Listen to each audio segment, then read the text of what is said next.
Since the outbreak of COVID-19, the pandemic has dominated discussions and influenced decisions, leaving other subjects with little or no consideration. Only a few days ago, an outbreak of African swine flu was reported in Nigeria's largest pig farm cooperative in the southwest geopolitical zone of the country, with some 300,000 pigs killed. Although it is so far considered to be harmless to humans, the viral disease can kill pigs within a few days, according to the World Organization for Animal Health. Some industry players are, however, calling for caution, citing the link of COVID-19 to animals. Apart from the relatable economic consequences of the outbreak of African swine flu, is there really anything else to fear? Now, this and more will be our focus on Nigeria Today. I am Victor Azul. Welcome.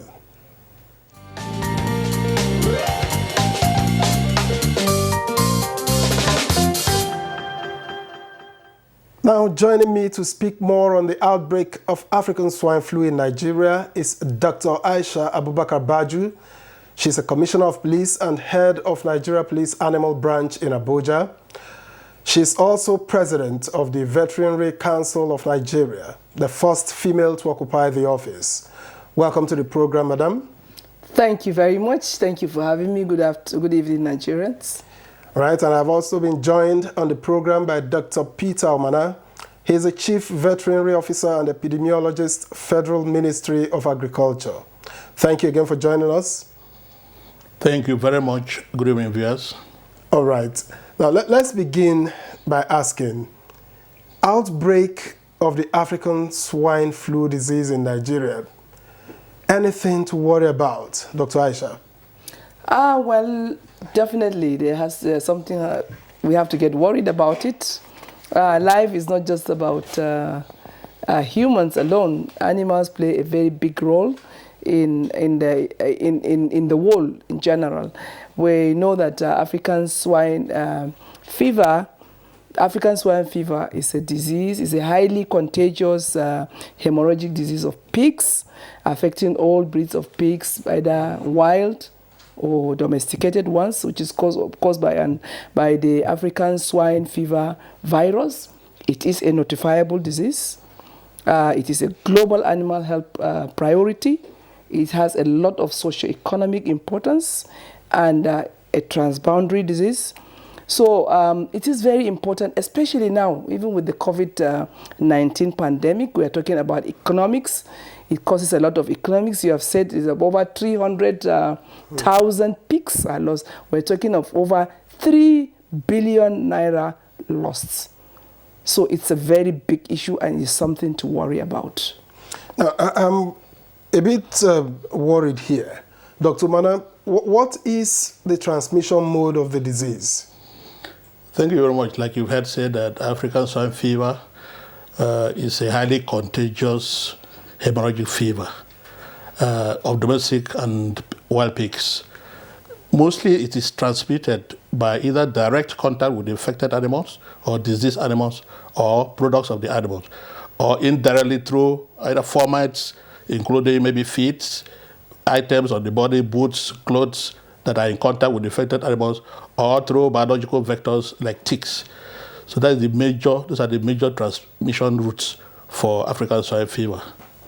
Then, apart from the consequences on livelihoods already known to us, what other challenges are likely to arise from this outbreak?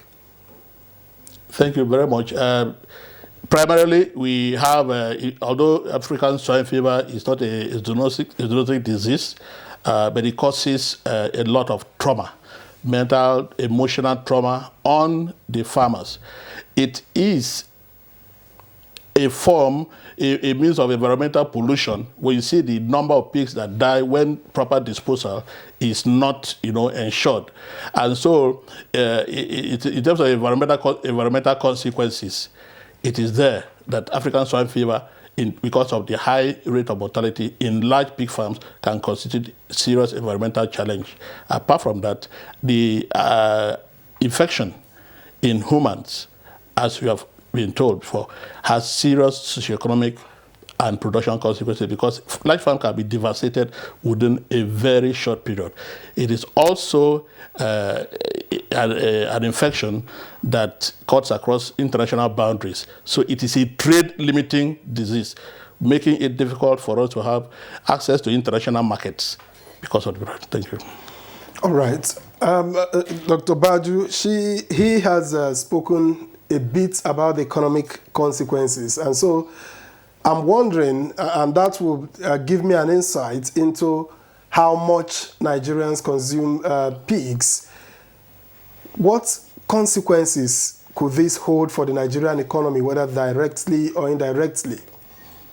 There are fears already that demands may not be met, demands of consumers. Exactly. Apart from the economics, I think in terms of naira and kobo, we're talking about loss of over 2 to 3 billion naira, which is very, very recently.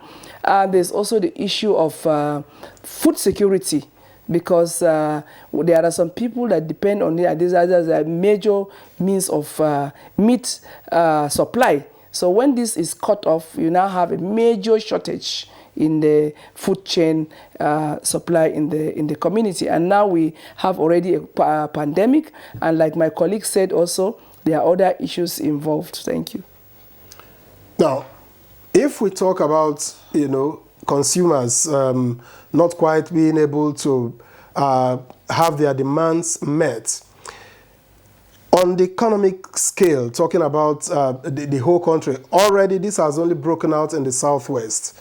How much impact can this have? Are there areas where these things are usually transported to outside of the Southwest? Or is it for the consumption of those in the Southwest, Dr. Aisha? Definitely, they transport it. Even the sale of the live pig itself, it's being transported down to the northern part of the country. So that one will also be seriously affected. And I can tell you, especially now with this COVID-19 problem and so many other issues, it is going to compound it.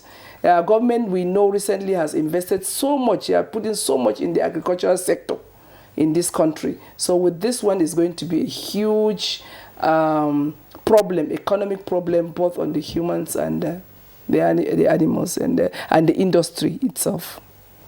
Okay, Dr. Mana, is there a chance? Yes, at the moment, it appears that there is no connection to humans talking about the flu. But is there a chance that this could be contracted by humans, given the history of COVID-19 with animals?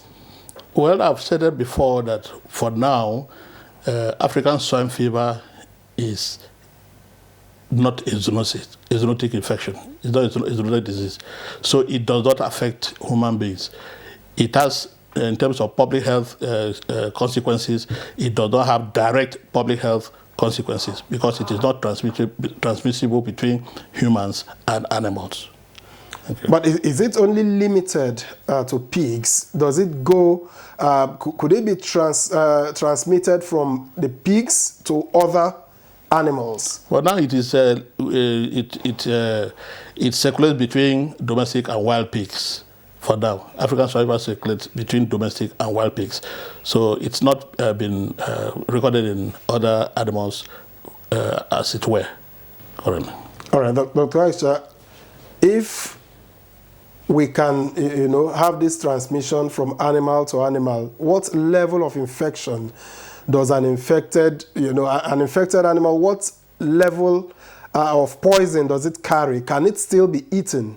Is it consumable if a pig is infected? We don't encourage eating it. Normally, once a farm is infected, we do total depopulation. The whole animals are destroyed. We depopulate, and then we go into biosecurity, clean it all out completely. You clean it. So, and normally what is obtainable is that once you depopulate a farm, then you compensate the farmer. That is what is obtainable. We don't encourage slaughtering and feeding and giving it to humans. In other words, is the community where this infection is found, is it safe? Is the community safe for those who may live within that environment? Yes, as Dr. Omana said, it is not a zoonotic disease. The zoonotic aspect has not been documented. There is no transmission between animals to humans. But of course, yes, as he said, when the mortality is very high, sometimes you can have mortality of up to 100%. That is so many animals dead at once. So even the smell from decomposing dead pigs is enough for you to be to cause discomfort in the community. So even where you're going to destroy them and so many things, so it constitutes a lot of environmental nuisance actually.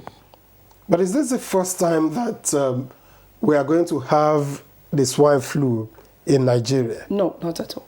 It's been here before. Yeah. Where did it originate from? The first documented case of African swine fever was in Kenya in 1921. And since then, it has over 30 countries in sub-Saharan Africa. It has become endemic, and it has gone to Europe, Asia, all over. Now it has become a global problem. But the first documented case was in Kenya in 1921. All right. Let's pause here for a quick message. When we return, we'll be talking more about the disease. Please don't still go away.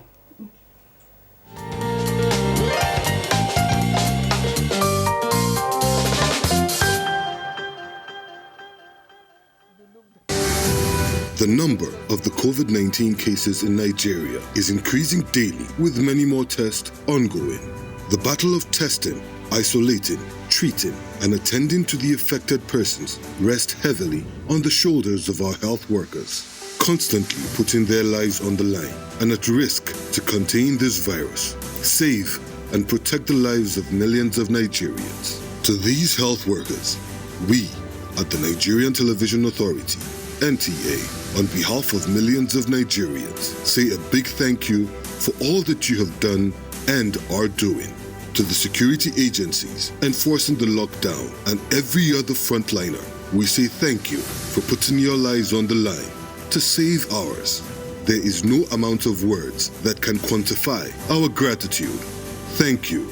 This message is brought to you by the Nigerian Television Authority, NTA, Africa's largest television network.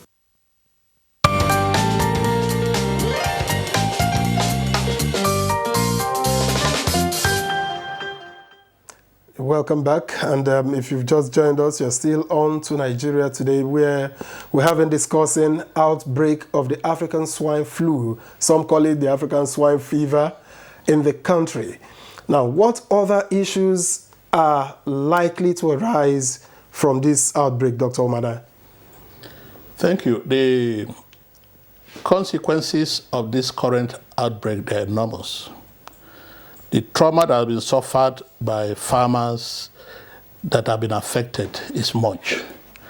And this has led to loss of livelihood, close down of many farms. In short, some people have even lost their lives when they went to their farm and they saw that maybe all their farms, all their animals were gone. So consequences of this current outbreak, when you put it side by side with the quantity or the amount of money that has been lost to the outbreak, the economy is affected generally, the food chain is affected generally. And you remember that it's not just the direct farmers that are in direct primary production.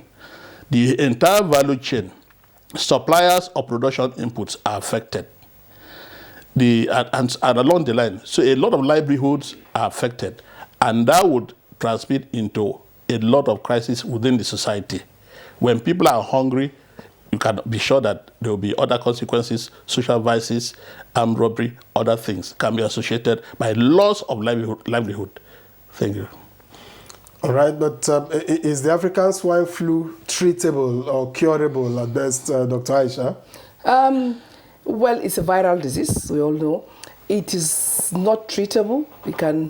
It doesn't have vaccine for now. There are a lot of vaccine trials currently going on, even in India, in the UK, in the United States. We are hoping that the vaccine will be available. For now, there is no vaccine, and there is also no treatment. And that is why the best way is actually prevention, biosecurity, top hygiene, to ensure that the disease does not come into your farm, screening before purchasing of your pigs.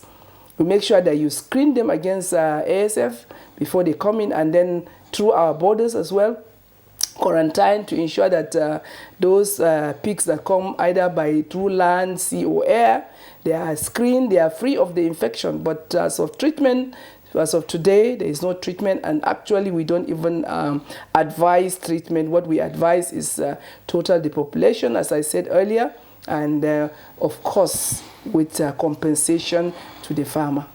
Now, you said something that began to get me worried. Are you suggesting, Dr. Aisha, that pigs coming from other parts of the world into the country? I thought that the pigs are bred here in Nigeria. Not all of them. Of course, like you have indigenous, we also have those that are being imported. Imported? From other countries. Really? Yes.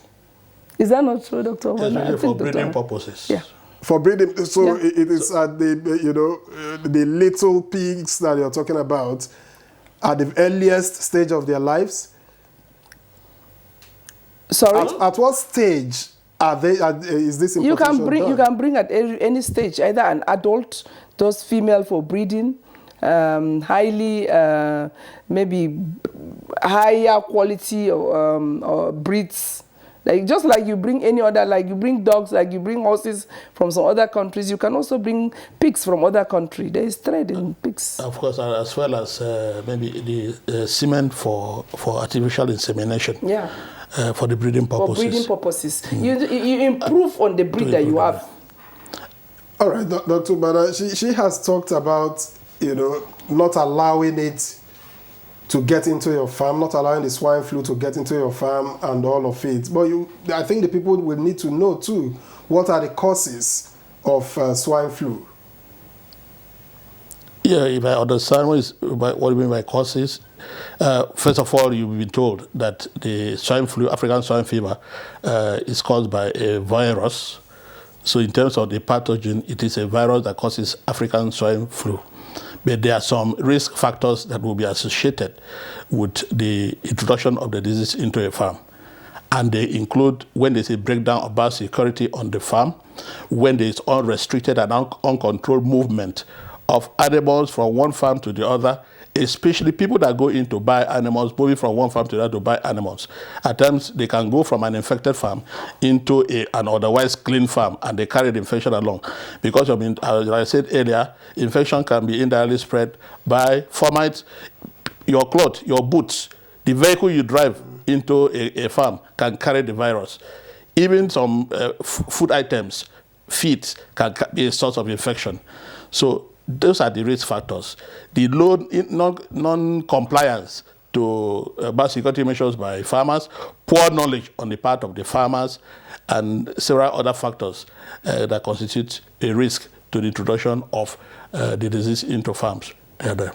But once a farm gets the infection, for instance, maybe one is suspected, how can the spread be mitigated? Well, thank you. Like we said, it is not treatable, and there's no vaccine for it. And once the infection hits a farm, you've heard, the only and the surest way to mitigate it is to depopulate. And by the depopulation, we mean you slaughter the animals that are sick, or the in-contact animals, and you dispose of them. And you prevent people from coming in, buying animals from those infected farms and taking them from one place to the other. Those are some of the measures that you take to mitigate the infection. Dr. Aisha, would you like to have your say on that? And in addition, is it sustainable to, when you say depopulate and you expect to pay compensation, is it sustainable? Can government afford to do this? Well, that is what it says. That is the requirement. That when you depopulate, government pays compensation to the farmer. However, there's also also responsibility on the part of the farmer. First, you have to ensure that the farmer himself has put in all necessary measures of biosecurity to protect his animals. Not just you are careless about your farm, you don't care, everybody comes in and there's no biosecurity, nothing, and then your animal gets infected or your farm gets infected and you expect government to pay you for your carelessness. So just like he said, there's also lack of knowledge, not being educated on what to do, but we have a lot of veterinarians out there in the field trying to enlighten our farmers. So there's also responsibility on both parts. But the recommendation is that once you depopulate somebody's farm, it is expected that government pays the farm owner compensation. In short, that is why we call on farmers, especially those that have large flocks, to make sure that they insure their farms. Because with insurance, at least that can reduce the burden, economic burden on the farmer, if and when it hits. Now both of you seem to agree that there is need, for the farmers to be educated, but what level of enlightenment is there? Particularly, let me ask Dr. Aisha that, because you are president here in Abuja, so what level of enlightenment does the association give out to pig farmers? Veterinarians are doing a lot in terms of enlightenment.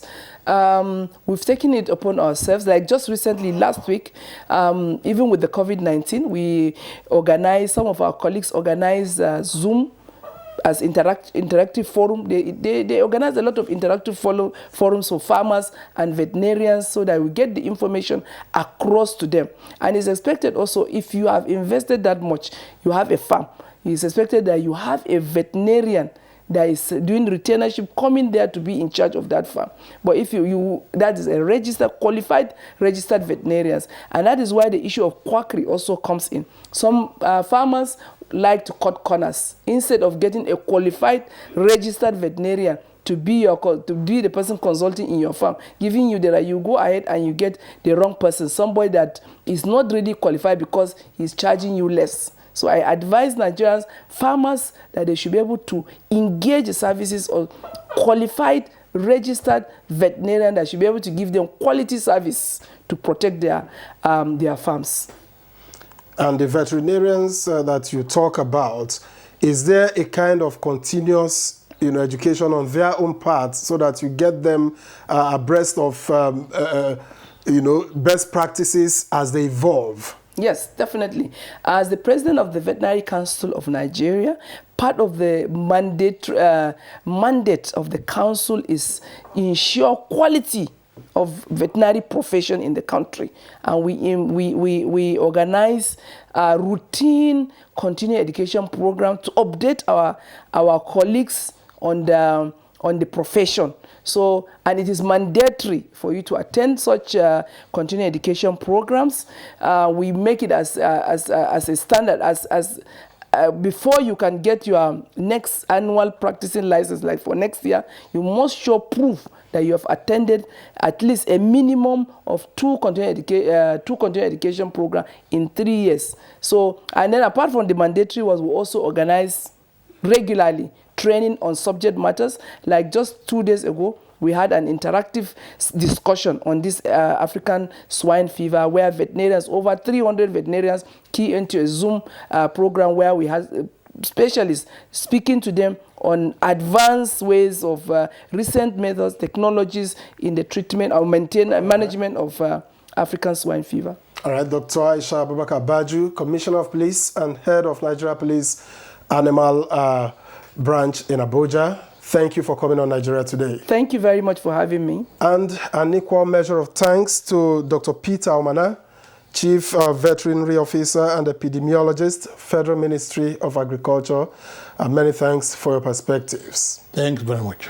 Now, Nigeria Today is live every weekday at 7:30 in the evening, and you can watch these and other editions of the program on www.youtube.com/NTA News 24 Hub. My name is Victor Azo. Thank you for your time.